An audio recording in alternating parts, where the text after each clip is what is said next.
So next hybridisation का example हम लोग ले रहे हैं बेटा। हाइब्रिडेशन का नेक्स्ट एग्जाम्पल इज BCl3। यहाँ पर सेंटर एटम है boron, atomic number 5। So configuration is 1s2 2s2 2p1। ध्यान से समझना, आज काफी सारी नई चीजें तुम्हें मिलने वाली हैं, बहुत कुछ नया बताने वाला हूँ, तो बहुत मजे से सीखना। समझ में आ गया? ये है आपका valence shell, outermost shell. इस वैलेंस शेल के लिए मैं बता रहा हूँ बेटा ग्राउंड स्टेट। तो ग्राउंड स्टेट में 2s2 यानी 2 electrons and 2p1 p orbital बनाया 3 ब्लॉक्स के साथ। This is 2p1। Now you know electron can jump from lower to higher energy state if there is any vacancy. कोई vacancy होती है तो इलेक्ट्रॉन जंप कर सकता है। तो इसकी एक्साइटेड स्टेट क्या होगी? एक्साइटेड स्टेट यहाँ पर 1 इलेक्ट्रॉन रह जाएगा बेटा, और यहाँ पर हो जाएगा आपके पास p के अंदर 2। ये है बेटा s ऑर्बिटल, ये है p ऑर्बिटल, ये है p ऑर्बिटल। अब आपका कुछ लेना देना नहीं है अभी बॉन्ड किसने बनाया किसने नहीं बनाया, किस टाइप का स्ट्रक्चर डेवलप हो रहा है, ज्योमेट्री वगैरह वो सब आगे एक्सप्लेन करूंगा मैं। लेकिन आप अपना आंसर यहाँ से बता सकते हैं। Your answer is sp2। एकदम क्लियर, कहीं कोई डाउट? तो आपका हाइब्रिडाइजेशन का आंसर है BCl3 के लिए sp2। नेक्स्ट एग्जाम्पल ले रहा हूँ बेटा BeF2। यहाँ पर एक बड़ा इंपॉर्टेंट सा पॉइंट है, इसको जरा ध्यान से समझना। कुछ बच्चे यहाँ फिसलने वाले हैं, बहुत ही ध्यान से समझना।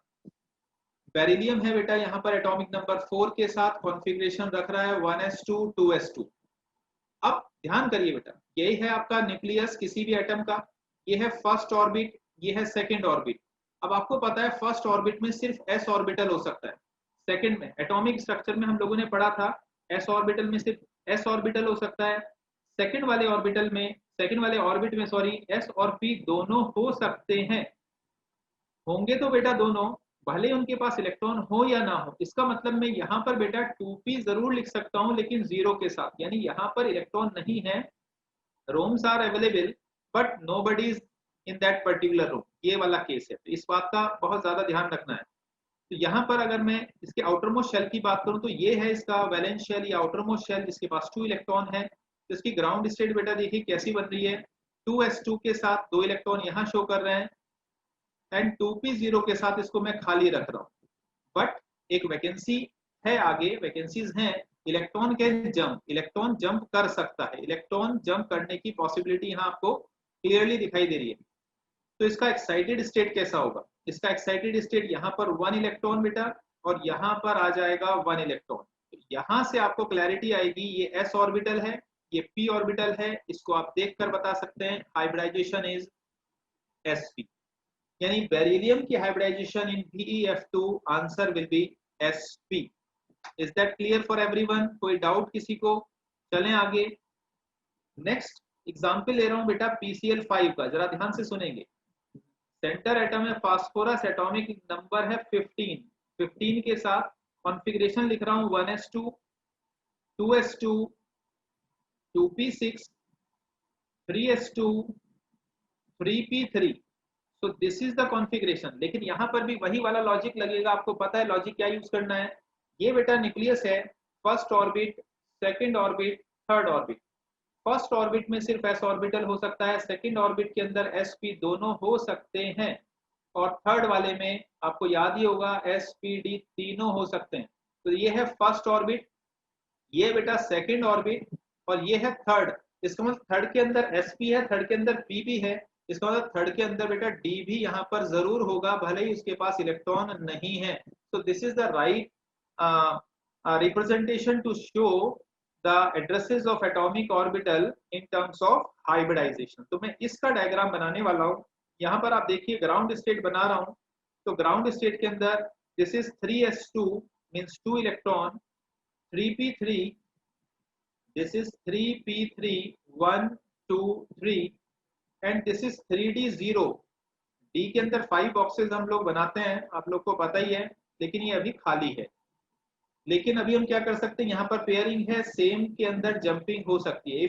If this number is same then the lower energy electron can jump towards the lower to higher energy state. हाँ, 2 वाला 3 में या 1 वाला 3 में नहीं जा सकता। तो इसकी एक्साइटेड स्टेट क्या बन रही है देखिए, एक्साइटेड स्टेट यहाँ पर आ रही है, ये यहाँ पर सिंगल इलेक्ट्रॉन, यहाँ पर आ चुका है बेटा 3 इलेक्ट्रॉन्स 1 2 3 एज सच है, कोई फर्क नहीं पड़ा। और यहाँ पर आप देख रहे हैं 1 2 3 4 5, एक इलेक्ट्रॉन यहाँ।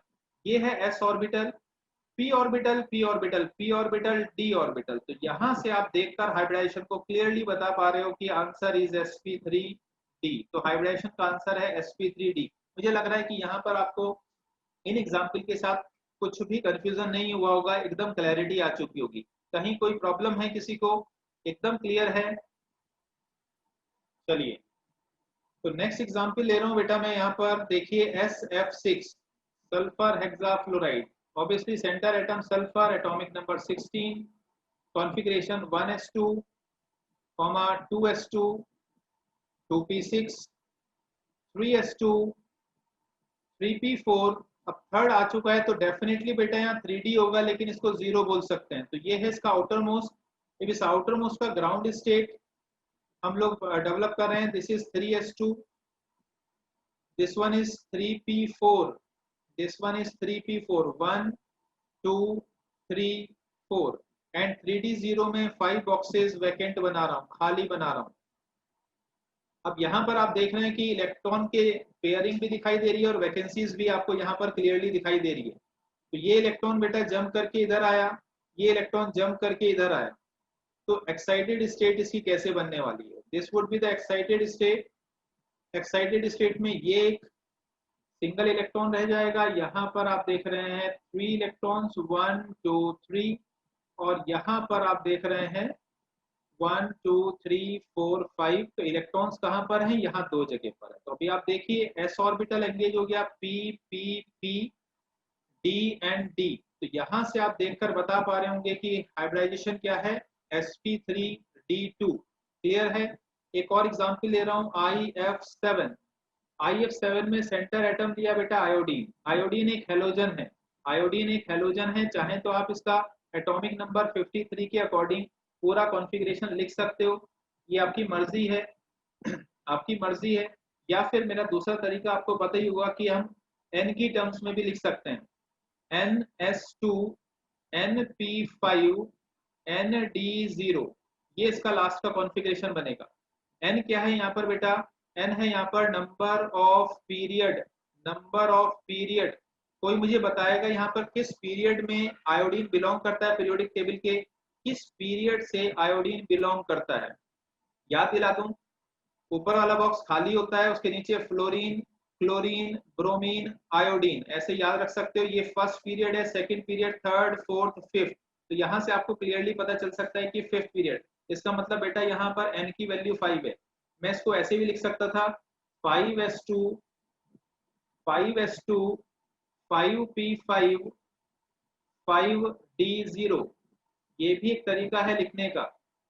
n की टर्म्स में भी लिख सकते हैं। जब एटम बड़े बड़े हो जाते हैं तो वहां पर इस तरीके की ट्रिक्स को भी यूज नॉर्मली कर लिया करते हैं।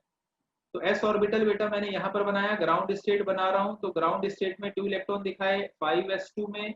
यहाँ पर ये p ऑर्बिटल के अंदर 1 2 3 4 5, d ऑर्बिटल यहाँ पर खाली 1 2 3 4, ये डी ऑर्बिटल। अभी ग्राउंड स्टेट से गए बेटा एक्साइटेड स्टेट के अंदर। तो एक्साइटेड स्टेट देखिए, एक्साइटेड स्टेट, ये इलेक्ट्रॉन बेटा जंप करेगा, ये भी जंप कर सकता है। वैकेंसी जब तक होगी तो पॉसिबिलिटी बनी रहेगी। तो ये सारे इलेक्ट्रॉन जंप करके आगे आ चुके हैं। तो यहाँ पर एक सिंगल इलेक्ट्रॉन बचा।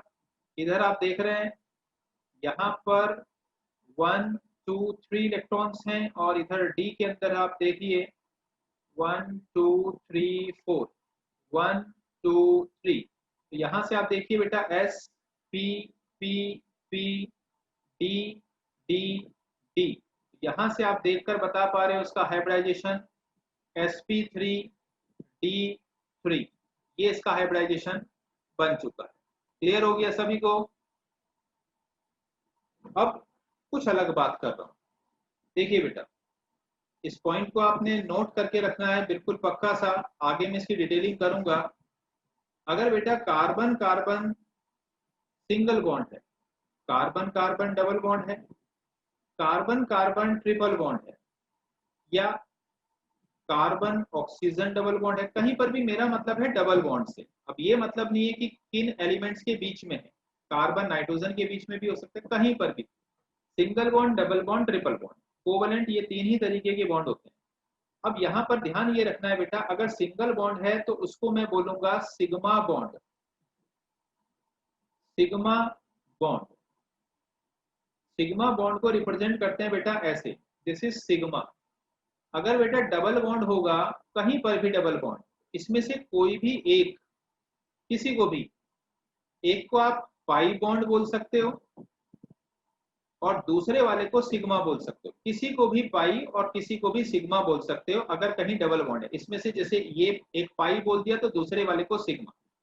अगर बेटा ट्रिपल है तो बीच वाला बेटा सिग्मा बॉन्ड होगा, ऊपर और नीचे वाले बॉन्ड पाई बॉन्ड हुआ करते हैं। याद रखना, बीच वाला सिग्मा होगा बॉन्ड, ऊपर वाला पाई और नीचे वाला बॉन्ड पाई होता है। अब सिग्मा और पाई में डिफरेंस क्या है मैं एक्सप्लेन करूंगा, इसकी चिंता ना करें।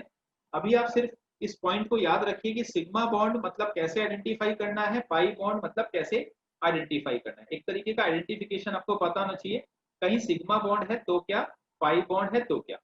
दूसरी बात मैं ये बता दूं तुम्हें, दूसरी बात ये है बेटा कि एक सिंगल कोवलेंट बॉन्ड, चाहे मैं कार्बन लिखूं ना लिखूं, चलो कार्बन से कुछ लोग कंफ्यूज होते हैं, ये है बेटा सिंगल कोवलेंट बॉन्ड, ये है यहाँ पर डबल कोवलेंट बॉन्ड, यहाँ पर है हमने बनाया ट्रिपल कोवलेंट बॉन्ड। एक कोवलेंट बॉन्ड जब भी बनता है तो दो इलेक्ट्रॉन्स बेटा पार्टिसिपेट करते हैं, इसलिए आप इन दोनों इलेक्ट्रॉन्स को डेफिनेटली बॉन्ड कैसा है सिग्मा, तो ये दोनों इलेक्ट्रॉन्स को आप सिग्मा इलेक्ट्रॉन्स बोलेंगे। क्या बोलेंगे? Sigma electron. हर एक सिंगल बॉन्ड दो इलेक्ट्रॉन से मिलकर बनता है, शेयरिंग की वजह से बनता है, ओवरलैपिंग ऑफ एटॉमिक ऑर्बिटल्स की वजह से बना करते हैं। ये अगर सिग्मा है, ये अगर पाई है, तो मैं इसके अंदर बोल सकता हूं कि दो सिग्मा इलेक्ट्रॉन हैं, क्योंकि एक पाई बॉन्ड का मतलब है दो इलेक्ट्रॉन, एक सिग्मा बॉन्ड का मतलब भी है दो इलेक्ट्रॉन। इसके अंदर बेटा दो सिग्मा इलेक्ट्रॉन्स हैं और दो ही इसके अंदर पाई इलेक्ट्रॉन्स हैं। जैसे यहां पर अगर मैं बात कर रहा हूं, एक बॉन्ड में दो इलेक्ट्रॉन, ये जो मैं रेड मार्क करके दिखा रहा हूं, ये इलेक्ट्रॉन्स को शो कर रहा हूं, इनको मैं क्या कर रहा हूं, इलेक्ट्रॉन को शो। तो यहाँ पर बेटा ये है आपका सिग्मा, ये आपका पाई बॉन्ड, क्योंकि अभी ऊपर हम पढ़ चुके हैं, और ये है पाई बॉन्ड। इसका मतलब इसके अंदर टोटल मिलाकर 4 पाई इलेक्ट्रॉन्स हैं और दो सिग्मा इलेक्ट्रॉन्स हैं। क्या ये पॉइंट सबको क्लियर हुआ या नहीं हुआ, समझ में आया कि नहीं आया? बहुत ही छोटा सा मेमोरी बेस्ड पॉइंट बता रहा हूँ, सिग्मा और पाई को मैं काफी एक्सप्लोर करने वाला हूँ, उसकी चिंता ना करें। सिग्मा और पाई बॉन्ड को मैं काफी एक्सप्लोर करूंगा, अलग अलग लेवल पे लेकर जाऊंगा, लेकिन एक छोटा सा पॉइंट है जिससे हमें अंडरस्टैंडिंग बनाने में काफी आसानी हो जाएगी। क्लियर है? अब मैं बात करता हूं, देखिए एक एग्जाम्पल मैं यहाँ पर सॉल्व करके दिखा रहा हूँ, इस एग्जाम्पल पर ध्यान देना, इस एग्जाम्पल पर ध्यान देना। देखिए अब मैंने बेटा हाइब्रिडाइजेशन की बात की, अब मैं हाइब्रिडाइजेशन में बात कर रहा हूँ C2H4, इस मॉलिक्यूल के बारे में बात कर रहा हूँ। अब C2H4 क्या होता है, सब लोग को पता होगा, CH2 डबल बॉन्ड CH2, इसका IUPAC नेम होता है ETHENE और कॉमन नेम होता है इथाइलिन, इथाइलिन। और मैंने आपको एक पॉइंट बताया था, क्या पॉइंट बताया था, इस पॉइंट को आप यहाँ पर दोबारा से नोट करके ध्यान रखें। क्या पॉइंट बताया था?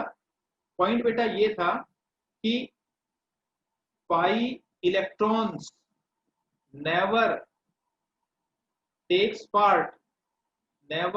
Part in hybridization. हाइब्रिडाइजेशन में पाई इलेक्ट्रॉन्स पार्टिसिपेट नहीं करते हैं, पाई इलेक्ट्रॉन हाइब्रिडाइजेशन में पार्टिसिपेट नहीं करते हैं। एक नोट और याद आ गया, उसको भी मैं बता दे रहा हूं, इस नोट को मैं यहां लिख दे रहा हूं, इस नोट को इधर लिख दे रहा हूं। नोट ये बेटा, फॉर्मेशन किसी भी मॉलिक्यूल में फॉर्मेशन जब बॉन्ड्स की होगी, सिग्मा बॉन्ड हमेशा पहले बनेगा पाई बॉन्ड से। सिग्मा बॉन्ड हमेशा, सिग्मा और पाई में कौन पहले बनेगा, अगर मुझसे कोई पूछे तो मैं बोलूंगा सिग्मा बॉन्ड हमेशा पाई बॉन्ड से पहले बनेगा। किसी मॉलिक्यूल के अंदर जितने भी सिग्मा बॉन्ड होंगे पहले वो बनेंगे सबके सब, जब सारे सिग्मा बन चुके होंगे उसके बाद पाई बॉन्ड बना करते हैं। याद रखना इस वाले पॉइंट को। 2 पॉइंट के ऊपर मैं अभी बात कर रहा हूं, सिर्फ 2 पॉइंट। एक तो मैंने आपको बताया कि सिग्मा बॉन्ड हमेशा हाइब्रिडेशन में पार्टिसिपेट करता है, यानी कहने का मतलब है कि सिग्मा बॉन्ड बनाने वाले इलेक्ट्रॉन्स हाइब्रिडेशन में हमेशा पार्टिसिपेट करेंगे। दूसरी बात मैंने आपको ये बताई कि पाई बॉन्ड वाले इलेक्ट्रॉन, जो इलेक्ट्रॉन पाई बॉन्ड बनाते हैं, वे इलेक्ट्रॉन हाइब्रिडेशन में कभी पार्टिसिपेट नहीं करेंगे। आगे आगे समझ में आ जाएगा, रीजन भी सबके बताऊंगा। अभी आप थोड़ा सा बेसिक लेकर चलें, सब कुछ एडवांस लेवल पर जाएगा धीरे धीरे। दूसरा पॉइंट मैंने आपको बताया, किसी भी मॉलिक्यूल में जितने सिग्मा बॉन्ड बनने हैं, जितने पाई बॉन्ड बनने हैं, वो तो चलो ठीक है, फिक्स है। लेकिन पहले सारे के सारे सिग्मा बॉन्ड बनते हैं। जब सारे सिग्मा बॉन्ड बन चुके होते हैं उसके बाद पाई बॉन्ड बना करते हैं। एकदम क्लियर हो गया ये पॉइंट। अब मैं यहाँ पर इस कंसेप्ट को यूज करूंगा और इस कंसेप्ट की हेल्प से ये वाला क्वेश्चन सॉल्व कर रहा हूं जो भी आपके सामने है, इथीन या इथाइलिन का। इसका अगर मैं स्ट्रक्चर ड्रॉ करूं बेटा, स्ट्रक्चर सिंपल सा स्ट्रक्चर है, आपको सबको पता ही होगा, ये सब छोटी क्लासेस में पढ़ा दिया जाता है। This is CH2 double bond CH2। इसको मैं इस तरीके से रिप्रेजेंट कर सकता हूं। अभी मैं कोई ज्योमेट्री की बात नहीं कर रहा हूं, ज्योमेट्री सारे मॉलिक्यूल्स की पढ़ाऊंगा, काफी एडवांस लेवल पर लेके जाने वाला हूं। लेकिन अभी आप ध्यान से सुनिए जो बता रहा हूं। यहाँ पर देखिए, जितने भी सिंगल बॉन्ड हैं उसको मैं पहले आइडेंटिफाई कर ले रहा हूँ बेटा। ये सिग्मा है, ये सिग्मा, ये भी सिग्मा, ये भी सिग्मा। इन दोनों में से कोई एक सिग्मा तो दूसरे वाला पाई।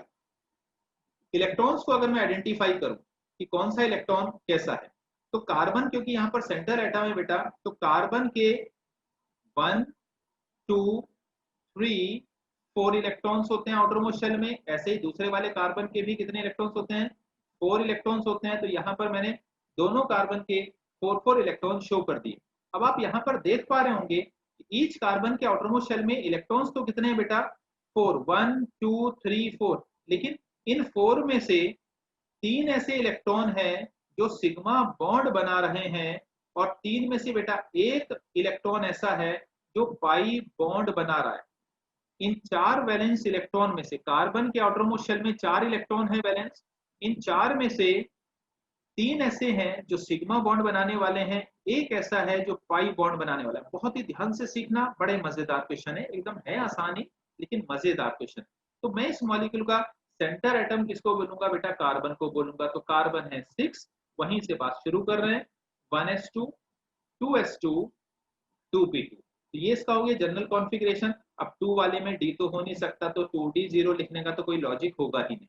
अब यहां से आप देखिए, इसके पास है, ये है इसका आउटर मोस्ट। तो मैं इसकी बेटा ग्राउंड स्टेट अगर बना रहा हूं तो ग्राउंड स्टेट कैसी होगी? 2s2, this is the ground state 2s2 and this is 2p2, this is 2p2।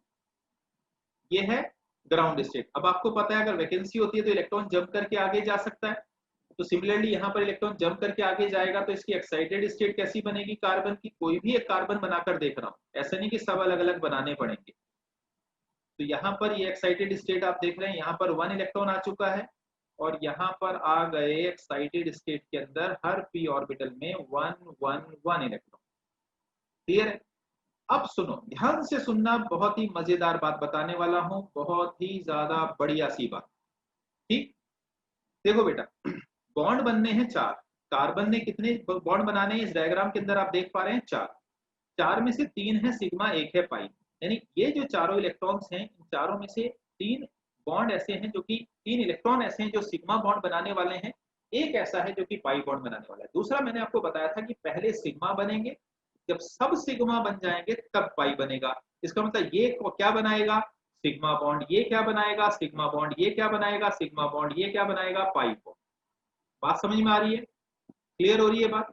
इसका मतलब ये बनेगा बेटा सिग्मा बॉन्ड, ये बनेगा सिग्मा, ये सिग्मा बॉन्ड बनाने में इन्वॉल्व होने वाले इलेक्ट्रॉन्स हैं, और ये पाई बॉन्ड बनाने वाला इलेक्ट्रॉन जो सबसे आखिर में यूज किया जाएगा मॉलिक्यूल के थ्रू। क्लियर है? अब हम ये क्लियर हो चुके हैं कि ये है बेटा s ऑर्बिटल के अंदर बैठा हुआ, ये p ऑर्बिटल के अंदर, ये p ऑर्बिटल, ये तो हाइब्रिडेशन में पार्टिसिपेट करेंगे। लेकिन ये वाला इलेक्ट्रॉन जो पाई बॉन्ड बनाएगा, इसको हम बोलेंगे अनहाइब्रिडाइज्ड, अनहाइब्रिडाइज्ड पाई इलेक्ट्रॉन। क्या बोलेंगे? Unhybridised pi electron. यानी ये वो इलेक्ट्रॉन है जो हाइब्रिडेशन में पार्टिसिपेट नहीं करेगा।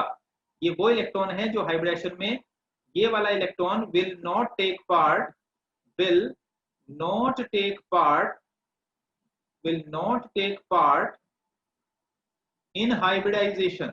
आखिर में जब सारे सिग्मा बन जाएंगे उसके बाद होगा इन हाइब्रिडाइजेशन। हाइब्रिडाइजेशन में आखिर वाला इलेक्ट्रॉन पार्टिसिपेट नहीं करेगा। तो पार्टिसिपेट किस किस ने किया? एस ने किया, पी ने किया, पी ने किया। इसलिए बेटा इस मॉलिक्यूल का हाइब्रिडेशन में क्या बोलूंगा? sp2। तो this is the logic behind. बात समझ में आई कि नहीं आई? जरा बताएं ठीक से। एकदम क्लियर हुआ कि वाई एसिटाइल इथाइलिन मॉलिक्यूल और ethene molecule C2H4 is having sp2 hybridization? क्योंकि इसके पास एक इलेक्ट्रॉन ऐसा होता है सेंटर कार्बन के पास, आखिरी वाला, जो हाइब्रिडेशन में पार्टिसिपेट नहीं करता है। क्यों नहीं करता? क्योंकि वो पाई इलेक्ट्रॉन है, वो बेसिकली पाई बॉन्ड बनाने वाला इलेक्ट्रॉन है, इसलिए वो अनहाइब्रिडाइज्ड है। वो अनहाइब्रिडाइज्ड क्यों है इसके बारे में हम आगे बात करेंगे। क्लियर हो गया? इसको कंप्लीट करें और बताएं। अब अगर मैं बात करता हूं बेटा C2H2 की, जरा ध्यान से सुनना। सेम लॉजिक यूज करने वाला हूं, ये आसान लगेगा कंपैरेटिवली। इसका स्ट्रक्चर आपको पता होगा, HC triple bond CH। IUPAC name इसका क्या होता है? IUPAC name ETHYNE and common name is acetylene. Acetylene, acetylene is the IUPAC name। क्योंकि यहाँ पर कॉमन नेम से भी क्वेश्चंस पूछे गए हैं, इसलिए मैं इन दोनों के कॉमन नेम भी साथ साथ में बता रहा हूँ आप लोगों को। अब यहाँ पर देखिए, अगर मैं इसका जनरल स्ट्रक्चर बनाता हूँ थोड़ा सा एलेबोरेट करके, थोड़ा सा बड़ा स्ट्रक्चर बनाकर दिखा रहा हूँ जिससे ठीक से समझ में आए। तो यहाँ आप काउंट करिए कि कार्बन के आउटर मोशन में बेटा इलेक्ट्रॉन्स 1 2 3 4, किसी भी एक कार्बन को काउंट किया, ये 4 है।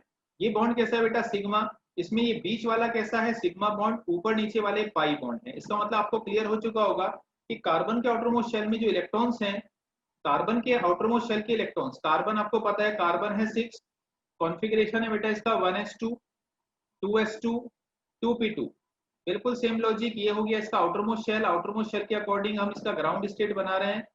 ये इसका बन गया ग्राउंड स्टेट। थोड़ा जल्दी बना देते हैं, इसमें तो कहीं कोई कंफ्यूजन अभी बचा नहीं है। ये है 2 इलेक्ट्रॉन, ये है 2 इलेक्ट्रॉन। एक्साइटेड स्टेट में क्या होने वाला है? एक इलेक्ट्रॉन जंप करके, if there is any vacancy within the same principal shell, इधर उधर से कहीं उठा के लाने की जरूरत नहीं है। तो इसकी एक्साइटेड स्टेट कैसी बनेगी बेटा?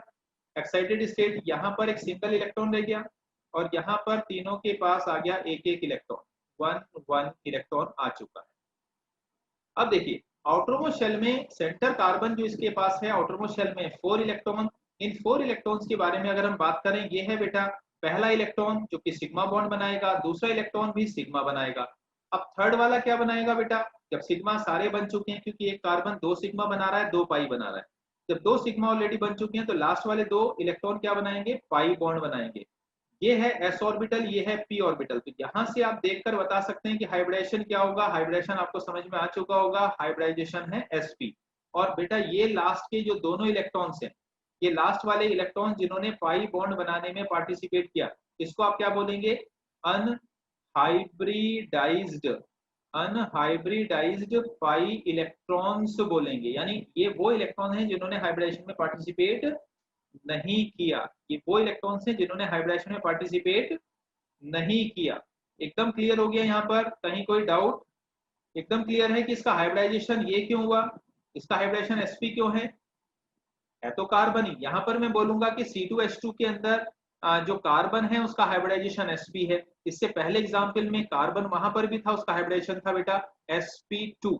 और जब हमने पहले एग्जाम्पल पढ़ा था CH4 का, तो वहां पर हाइब्रिडाइजेशन में कार्बन का हाइब्रिडाइजेशन इन CH4 था sp3। इसलिए मैं आपको बोल रहा था कि जो हाइब्रिडाइजेशन है वो मॉलिक्यूलर प्रॉपर्टी नहीं है, बल्कि वो एक elemental property inside the molecule.